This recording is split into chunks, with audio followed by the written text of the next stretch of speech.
Have you ever wondered how one man led an entire nation into victory after victory, turning impossible battles into miraculous triumphs? In today's video, we're diving into the incredible story of Joshua, the fearless leader who conquered the promised land against all odds. If you stick around till the end, you'll not only witness God's divine miracles unfold, but also discover powerful lessons of faith, obedience, and courage that can transform how you face your own challenges today. We'll unravel the mystery of the sun standing still, the dramatic fall of Jericho's walls, and the surprising mistakes that nearly cost Israel everything. This story isn't just history, it's packed with life-changing insights that are just as relevant today. So, if you're ready to be inspired and grow in your own journey of faith, make sure to watch through to the end, and don't forget to hit that subscribe button and ring the bell so you never miss more inspiring Bible stories just like this one. The story of Joshua's leadership and the conquest of Canaan is one of the most pivotal chapters in Israel's history, fulfilling God's long-standing promise to give his people a land of their own, a promise first made to Abraham generations earlier. This story is not merely about military conquest, but also about faith, obedience, and the fulfillment of divine promises. After the death of Moses, the revered leader who had brought the Israelites out of Egypt and led them through the wilderness, God spoke directly to Joshua, commissioning him as Moses' successor. Joshua was no stranger to leadership. He had been a faithful assistant to Moses and one of the original spies sent to scout the land of Canaan. Now it was his task to bring the people into that promised land. God gave Joshua a clear charge to lead the Israelites into the land of Canaan and to remain faithful to his commands. In this commissioning, God promised Joshua that he would be with him, just as he had been with Moses. He urged Joshua to be strong and courageous, knowing the challenges that lay ahead would be daunting. In Joshua 1:1-9, God laid out specific instructions, emphasizing the importance of obedience to the law that Moses had handed down. The Lord said to Joshua, "Be strong and very courageous. Be careful to obey all the law my servant Moses gave you. Do not turn from it to the right or to the left, that you may be successful wherever you go." This promise of success was directly linked to Joshua's obedience to God's word. Joshua accepted the mantle of leadership, and the people of Israel prepared to cross into Canaan. There was no hesitation, no looking back. Joshua was determined to fulfill God's mission, and the people were ready to follow. One of the first major challenges Joshua faced was the crossing of the Jordan River. The river was at flood stage, making it seemingly impossible to cross by ordinary means. However, just as God had parted the Red Sea for Moses, he intended to make a way for Joshua. God provided Joshua with a set of specific instructions. The priests were to carry the Ark of the Covenant, the sacred chest, symbolizing God's presence among the people, and step into the river.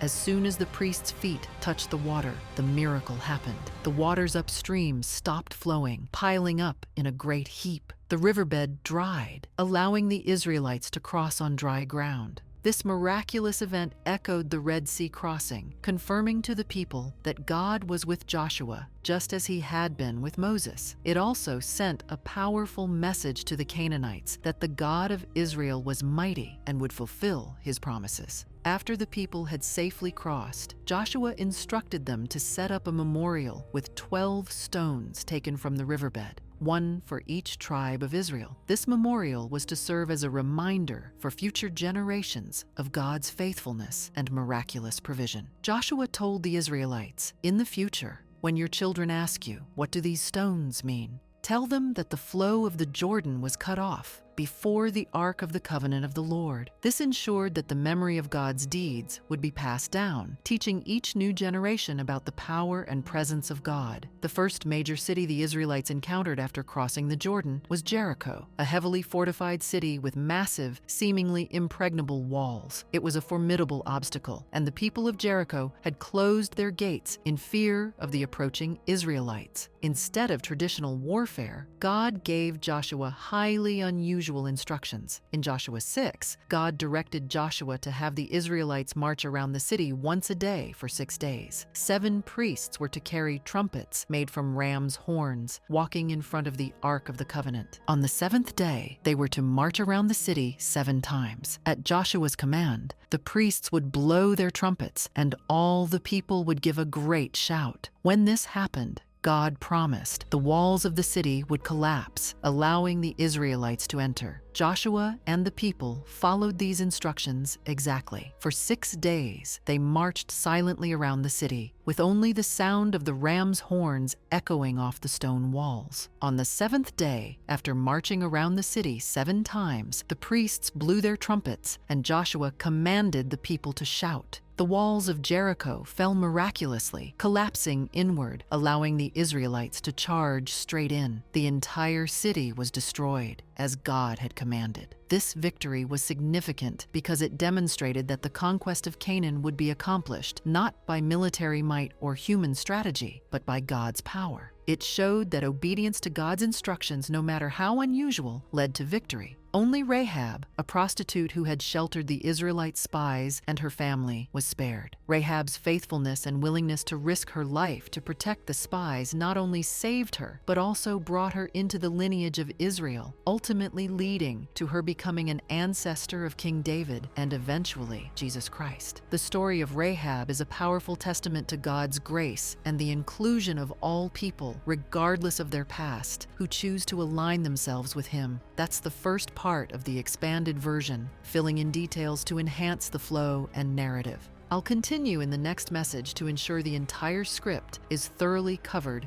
and expanded. Let me know if you have any feedback so far. Following the miraculous victory at Jericho, Joshua set his sights on the next city, Ai. Unlike Jericho, Ai was a much smaller and less fortified city, so Joshua decided to send a smaller force to attack it, confident that they could easily capture it. However, to their surprise, the Israelites were defeated and about 36 men were killed. This unexpected loss caused great fear and confusion among the Israelites, and Joshua, in despair, tore his clothes and fell face down before the ark of the Lord, seeking an answer from God.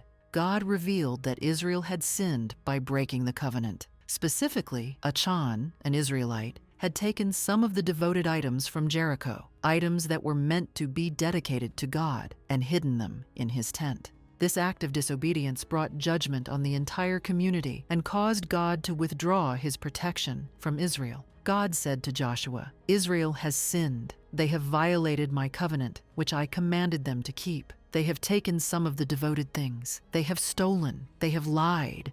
They have put them with their own possessions." Joshua followed God's instructions to identify the guilty party, and by casting lots, the lot fell on Achan. Achan confessed to taking a beautiful robe from Babylonia, 200 shekels of silver, and a bar of gold, which he had hidden in his tent. Achan's sin had serious consequences, not only for him, but also for his family. He, along with his family, was taken to the valley of Achor, where they were stoned to death, and their possessions were burned. This severe punishment was necessary to remove the sin from the community and restore God's favor and protection over Israel. This story serves as a stark reminder of the serious consequences of disobedience. It teaches that even hidden sins can have a profound impact on the entire community, and that God desires purity among his people. Once the sin was dealt with, God's favor was restored, and the Israelites were ready to continue their conquest of Canaan. With Achan's sin addressed, God gave Joshua a new strategy to conquer Ai. This time, Joshua set an ambush for the city. He divided his forces, sending a portion of the army to hide behind the city while the rest approached Ai from the front. When the king of Ai saw the Israelites, he led his army out to engage them, thinking that he could defeat them just as he had before. Joshua and his forces pretended to retreat, drawing the men of Ai away from the city. At that moment, the hidden Israelite forces entered Ai from the rear and set the city on fire. When the men of Ai saw the smoke rising from their city, they realized too late that they had been trapped. Joshua's main force turned and attacked, and the Israelites completely defeated defeated the people of Ai. This victory was an important turning point for the Israelites, as it demonstrated that their success depended entirely on God's favor and blessing. When sin was removed from the camp, Israel could once again experience victory. After the victory at Ai, Joshua led the Israelites in a covenant renewal ceremony at Mount Ebal and Mount Gerizim, as Moses had instructed them before his death.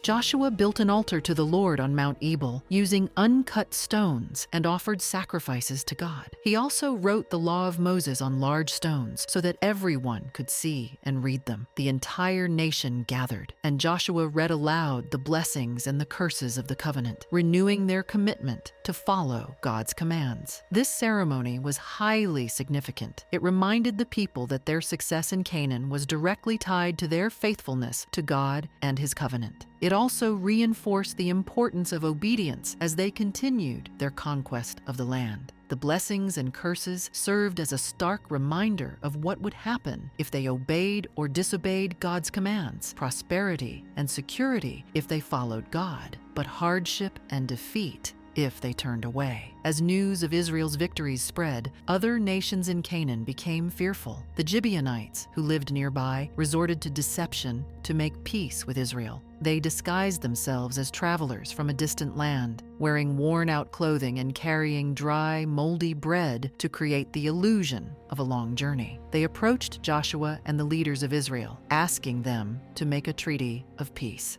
Without seeking God's counsel, Joshua and the leaders agreed to the treaty. It was only after the agreement was made that they discovered the truth, that the Gibeonites were actually their neighbors, living within the land that God had commanded them to conquer. Although Joshua could not break the treaty because of the oath they had sworn, he declared that the Gibeonites would be made servants to the Israelites, tasked with carrying wood and water for the community. This event taught Joshua and the Israelites an important lesson about the importance of always seeking God's guidance before making decisions. Even when circumstances seem straightforward, reliance on God's wisdom is crucial to avoid costly mistakes. The Gibeonite deception served as a humbling reminder of the limitations of human judgment and the need for divine direction. With much of central Canaan under Israel's control, Joshua next focused on expanding their territory by conquering the southern and northern regions. These campaigns were critical in securing the promised land for all of the tribes of Israel, and they showcased God's power and His direct involvement in their victories. In the south, a coalition of 5 Amorite kings, those of Jerusalem, Hebron, Jarmuth, Lachish, and Eglon, joined forces to fight against Israel. They were deeply concerned about the rapid progress of the Israelites, and particularly the treaty made between Israel and the Gibeonites, who were previously part of the local alliances. This coalition decided to attack Gibeon in retaliation, and the Gibeonites, in their distress, called on Joshua for help. Joshua responded immediately, marching all night from Gilgal with his army. The element of surprise and God's intervention played a crucial role in the ensuing battle. During the battle at Gibeon, God caused confusion among the Amorite forces, and the Israelites were able to strike them down. As the enemy fled, God sent a powerful hailstorm, which killed more of the enemy than the Israelites had killed with the sword. One of the most remarkable aspects of this battle was the miracle of the sun standing still.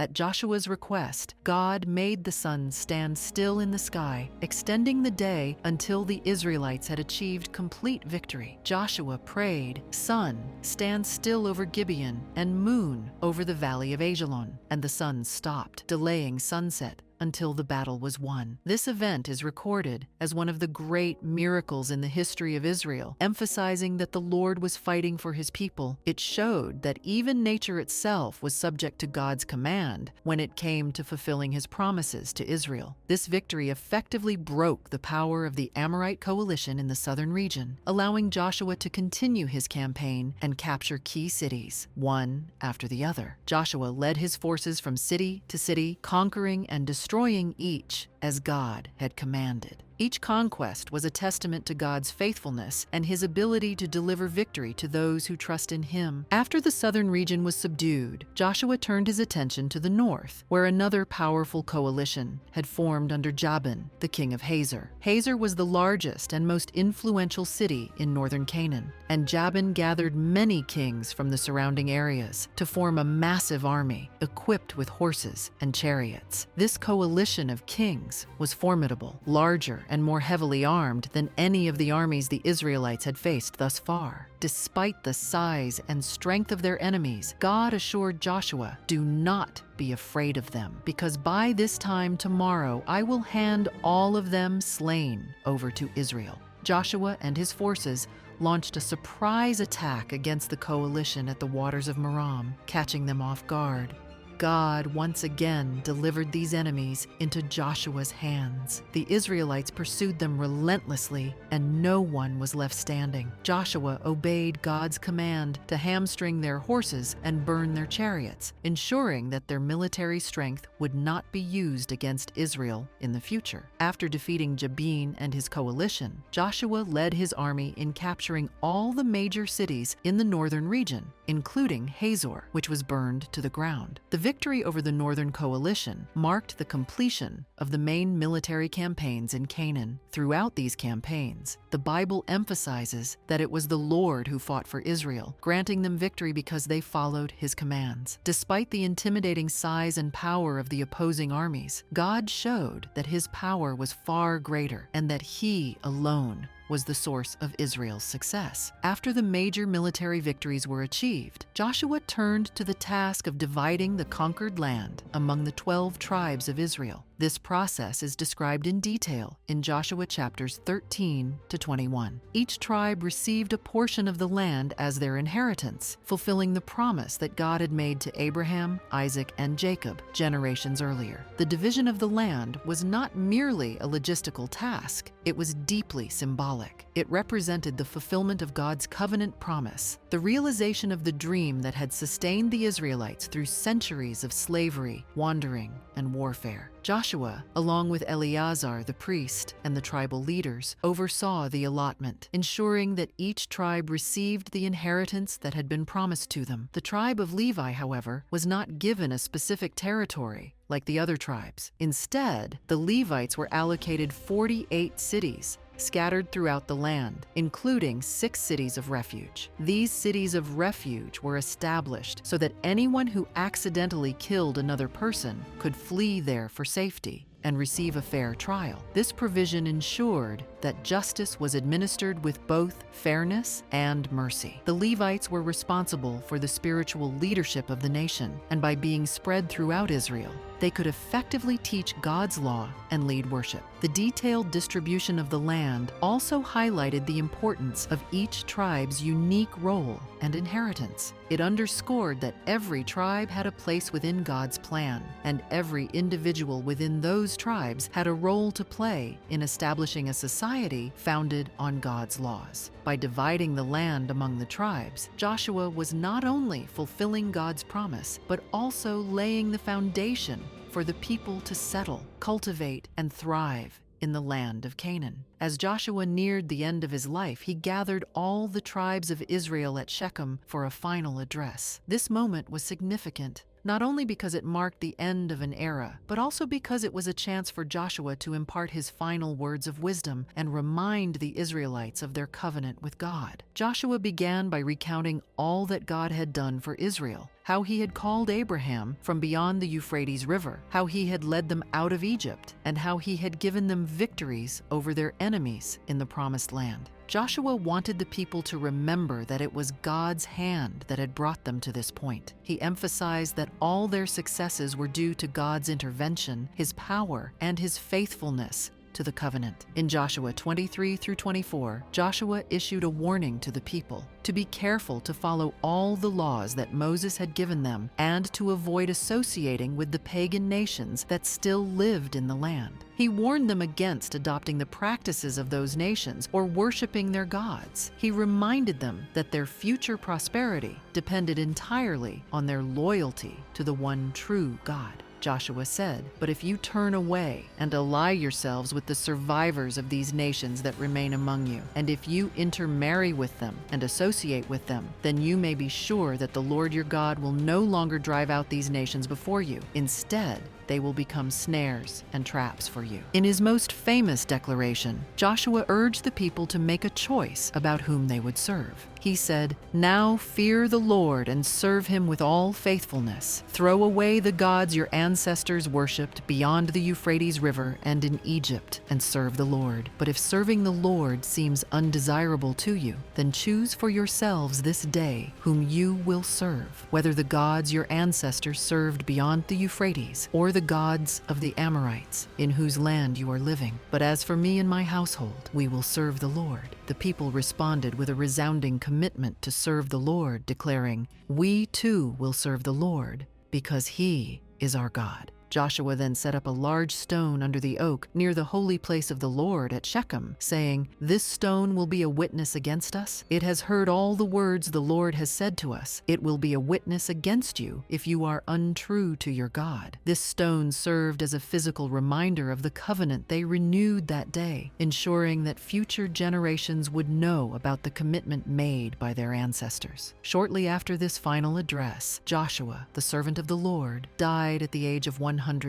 He was buried in the land of his inheritance at Timnath-Serah in the hill country of Ephraim, north of Mount Gosh. The Bible records that Israel remained faithful to the Lord throughout Joshua's lifetime and the lifetimes of the elders who outlived him and had experienced all the works the Lord had done for Israel. This period of fidelity was a testament to Joshua's influence and the deep respect that the people had for his leadership. Joshua's leadership was characterized by unwavering faithfulness, courage, and obedience to God. Unlike Moses, who had to deal with a rebellious generation, Joshua led a new generation of Israelites, a generation that was ready to claim the promises of God and enter the promised land. Joshua exemplified what it meant to be a servant leader, putting God's instructions above his own understanding and trusting in God's timing and methods. The conquest of Canaan was more than a series of military victories.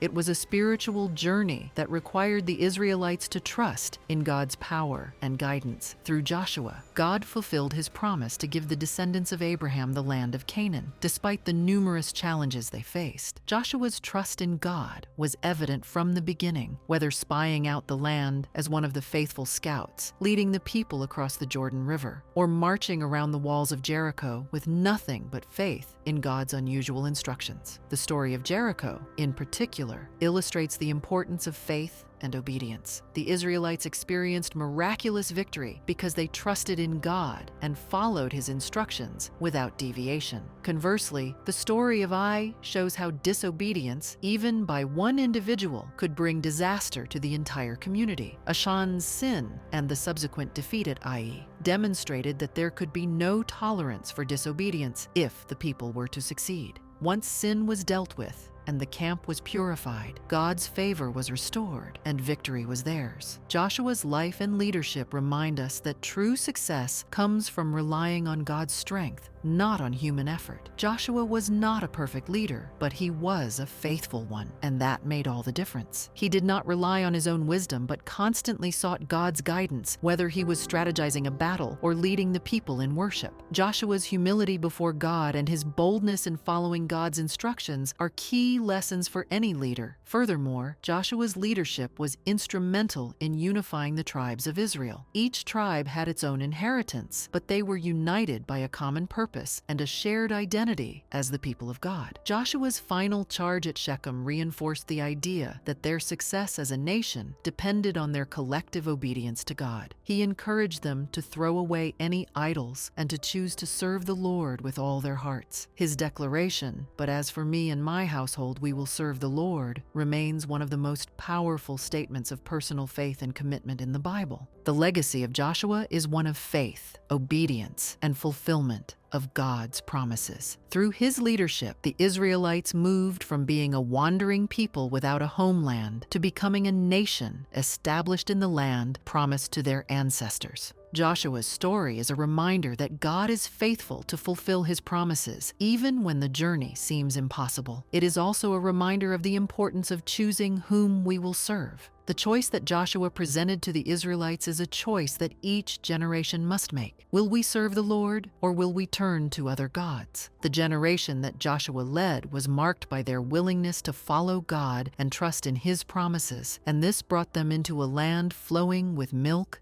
and honey. The challenges they faced, from the crossing of the Jordan River to the fall of Jericho, the defeat and subsequent victory at Ai, and the campaigns against the Amorite and northern kings, were all opportunities to witness God's power and faithfulness. Each challenge, each victory, and even each setback, like Achan's sin, taught them valuable lessons about God's holiness, justice, mercy, and power. Joshua's death marked the end of an era, but his influence lived on through the elders who served alongside him and through the covenant that he reaffirmed with the people. The book of Joshua ends on a note of hope. Israel was in the land. The land had rest from war, and the people were faithful to the Lord. It was a time of fulfillment and peace, a glimpse of what life could be like when God's people lived in alignment with his will.